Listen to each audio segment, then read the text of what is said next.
Praise the Lord. Hello and shalom. मैं आपका फिर से स्वागत करता हूं अपने YouTube channel the power of prayer पर। दोस्तों, आज हम बात करने जा रहे हैं मेमने के विवाह के बारे में। अभी तक हम सब ने सुना है, बाइबल में पढ़ा है कि वो दिन आएगा जब मेमने का विवाह होगा। मेमने का विवाह से मेरा कहने का अर्थ ये है जब प्रभु यीशु मसीह की कलीसिया को उठा लिया जाएगा, क्योंकि वचन कहता है कि प्रभु यीशु मसीह हमारे दूल्हा बनकर आएंगे और पूरी कलीसिया परमेश्वर की दुल्हन है। लेकिन क्या आपने कभी सोचा है कि वो दिन कैसा होगा, कि परमेश्वर यीशु मसीह कैसे आएंगे और दुल्हन को कैसे लेकर के जाएंगे? वचन बताता है यशायाह 46:10 में, परमेश्वर ने कहा है कि मैंने तो अंत की बातें आदि ही से तुमसे कह दी थी। दोस्तों, आज हम वचन से देखेंगे कि क्या परमेश्वर ने हमको आदि में ही उस दिन के बारे में बता दिया था कि जब प्रभु यीशु मसीह की कलीसिया को उठा लिया जाएगा और प्रभु यीशु मसीह दूल्हा बन करके अपनी दुल्हन को लेने आएंगे। देखिए, वचन से आगे बढ़ते हैं और हम देखते हैं कि वचन में कहा गया है कि मैंने तो आदि में ही तुम्हें अंत की बातें बता दी थी। आदि में अगर हम जाते हैं तो हम उत्पत्ति की पुस्तक खोलते हैं और वहाँ हमें एक व्यक्ति मिलता है जिसका नाम है इसहाक। यदि हम इसहाक के जन्म के बारे में देखें तो इसहाक एक वाचा की संतान है। ठीक वैसे ही हमारे प्रभु यीशु मसीह भी एक वाचा की संतान है। जैसे परमेश्वर ने अब्राहम से वादा किया था कि उसके एक पुत्र होगा, वैसे ही परमेश्वर ने पूरे संसार से ये वादा किया था, एक कुंवारी गर्भवती होगी और एक पुत्र जनेगी और वो ही हमारा उद्धारकर्ता होगा। दोस्तों, परमेश्वर का वादा कभी अधूरा नहीं होता। जैसे परमेश्वर ने अब्राहम को 25 वर्ष के बाद वो संतान दी, ठीक वैसे ही परमेश्वर ने हज़ारों सालों पहले ही इस बात की भविष्यवाणी अलग अलग भविष्यवक्ताओं के द्वारा की और वो दिन आया कि जब प्रभु यीशु मसीह हमारे लिए इस दुनिया में आए।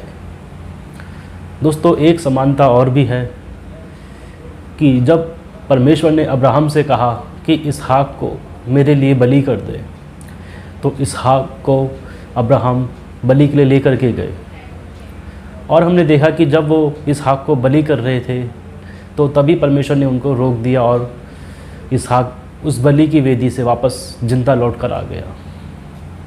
दोस्तों, ठीक ऐसे ही परमेश्वर यीशु मसीह को भी बलि कराया गया हमारे पापों की खातिर।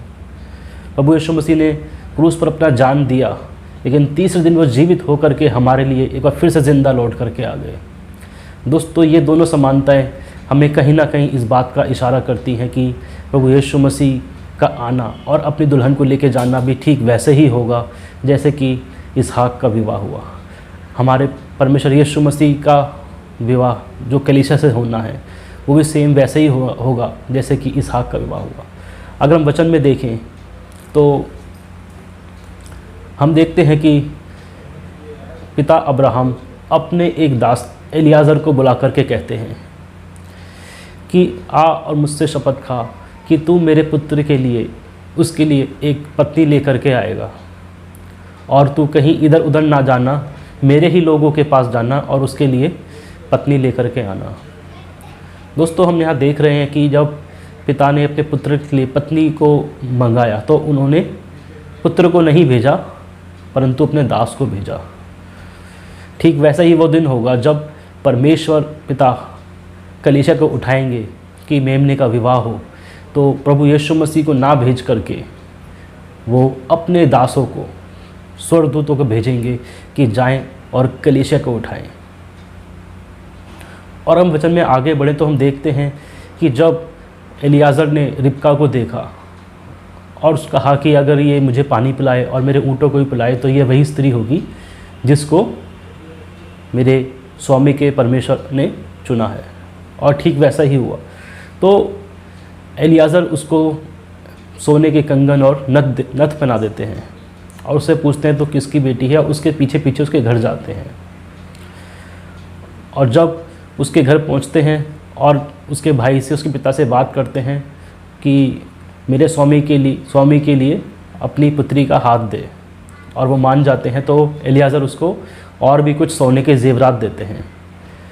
दोस्तों, ये व्याख्या इस बात को दर्शाती है कि जब परमेश्वर का पवित्र आत्मा उसके लोगों पर भेजा जाता है, तो वही उनको चुनती है, क्योंकि वचन कहता है कि मैंने तुम्हें नहीं बल्कि क्योंकि वचन कहता है तुमने मुझे नहीं परंतु मैंने तुम्हें चुना है।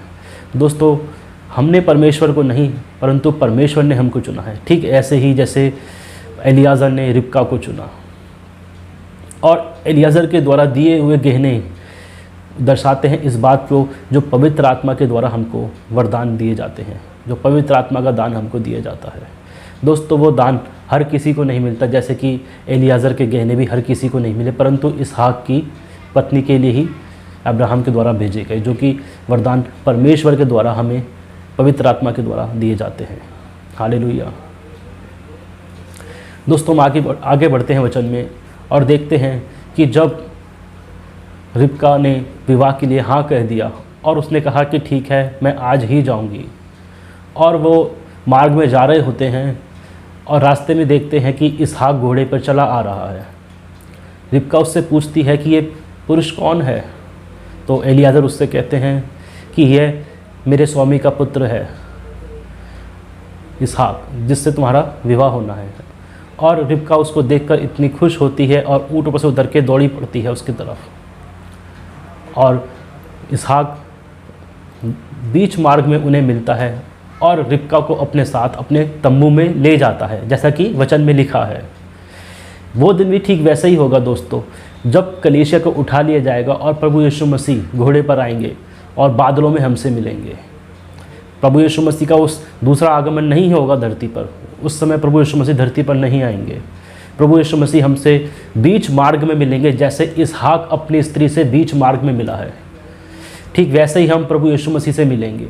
और पवित्र आत्मा के द्वारा हम पर ये भी बात हम तक पहुंचाई जाएगी कि परमेश्वर यीशु मसीह यही हैं जो हमें लेने आए हैं। और जैसे कि इसहाक अपनी स्त्री को अपने साथ अपने तंबू में लेकर के गया, ठीक वैसे ही प्रभु यीशु मसीह जो हमसे बादलों में लेंगे, हमको अपने साथ अपने घर अपने स्वर्ग में लेकर के जाएंगे।